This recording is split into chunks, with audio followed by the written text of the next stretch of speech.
Panic attack আসলে কি?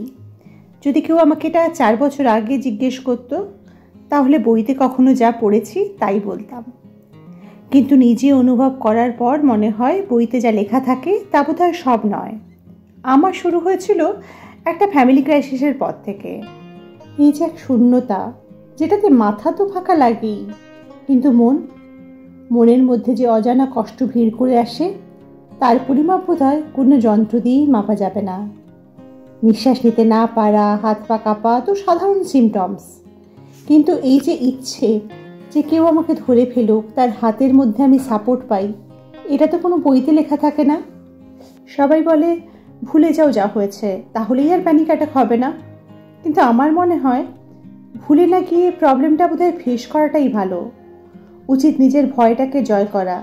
হয়তো কষ্ট হবে সেই ভয়ের সামনে, কিন্তু এই সামনাসামনি করতে গিয়েই তুমি যে কখন সেই ভয়টাকে জয় করে ফেলবে তা তুমি নিজেও বুঝতে পারবে না।